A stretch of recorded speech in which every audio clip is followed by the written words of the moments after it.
Good morning and welcome to Morning Coffee with Dr. Stephanie. I am Dr. Stephanie D. Barnes, and by day, I'm a healthcare innovation attorney, but I am always the liberated lawyer, and I am committed to helping high achieving women experience a more meaningful, fulfilled, and joyful life. And you can visit theliberatedlawyer.com for more thoughts on living fulfilled, fit, and free.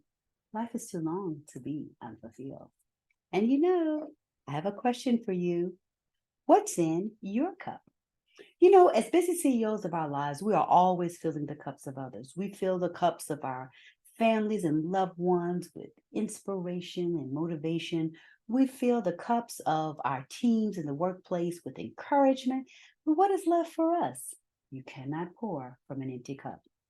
So, this is a little something for you so that you can serve others from the overflow. And today, I want to empty your cup of empty calories. Now, not all food is good food, regardless of how good it tastes. And technically, a food that doesn't contain, certain nutrients, or if the calories are mostly from sugars and fats, that's considered empty calories. And, like fast foods and soft drinks and candy and things like that, things that taste good to us, but aren't necessarily the best for us, and in the end are empty calories. Now, I have certain fitness goals, and so I am always focused on empty calories because I love to eat. Don't get it twisted. I love good food. I love good wine. I love good spirits. So lest I digress. And a lot of times, really, that's why I work out is so I can eat good foods. But I'm very discerning about empty calories. So I make choices around the foods that I eat. So if it is something that is not going to, one, align with my fitness goals, or two, make me not regret that I ate it because it was so good, then I don't eat it. I don't spend calories unless it is going to yield the outcome I desire. And that's kind of a good approach for life. We need to think about our lives in the same way. Are we having empty calorie experiences? Are we filling our cup with empty calories? Are we living a life off of empty calories? So here are 5 ways that you can think about, is this an empty calorie or not in your life, so that what you do consume is as good for you as it is good to you. Number one, if you take the first bite and it's nasty, that's an empty calorie. Don't eat it. I went to a function recently and I decided to have a red velvet cupcake, and I thought it would be delicious. It was some kind of peach cupcake or something. Anyway, I took one bite into it. I was like, ooh, it wasn't nasty, but it wasn't worth the calories. I did swallow. I didn't spit it out because I wasn't at home. But anyway, lest I digress. If it does not taste good to you, if it does not bring you joy, if it does not immediately bring you a benefit, spit it out. That's an empty calorie. Number two, it is so misaligned with who you are, where you desire to be, or what you deserve, that the very sight of it is unappealing. I went to a birthday dinner a couple of years ago at the Sugar Factory. Great restaurant, has great food, great drinks. But the name, Sugar Factory, I've gotten to the stage in my life, I don't really like sweet drinks. And everything I looked at, all I could think about was the calories. It's really a little ridiculous. But because high sugar drinks are no longer aligned with the life I desire to lead, it was really unappealing. So I went to the Sugar Factory and had a salmon salad. Didn't really go. But I did not consume the empty calories. Number three is you don't feel satiated. You eat it and you're like, okay, my stomach's full, but I don't feel well. It's not something that satisfies me. It's something that is going through the motions. I am consuming calories, but I don't feel satiated, meaning full and satisfied. You can feel full and not satisfied, which leads me to number four. You eat it, you partake of it, you experience it, and you feel sick and uncomfortable.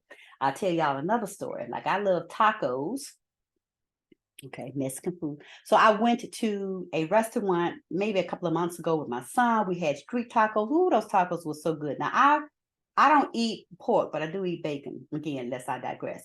Anyway, I don't eat pork. And they had street tacos, and I think we had queso with chorizo. Both of those contain pork. Well, my stomach is not used to pork. And so when I ate it, it was so good. Oh my gosh, it was good. But y'all, later on when I got home, I'm not going to go into the details, but I think y'all know what happened. But my point is the calories did not yield the end result that I desired. It was so misaligned with my diet, with my life, with my lifestyle and purpose. It literally made me sick and uncomfortable. And number 5, here's the easiest one, but often one we ignore. You know it's misaligned. Boom, don't eat the cake. Don't eat the potato chips. Don't eat the french fries, whatever it is, and I'm using these things analogously because I think it is important for us to be in discernment about the things we consume. And it's easy to visualize that with foods, but I want you to think about the things you consume in your mind, the visuals you consume, the messages you consume, the environment you consume, everything that we expose ourselves to, we consume it or not. And so we need to be in discernment about what we consume and how it impacts our mind, body, and spirit.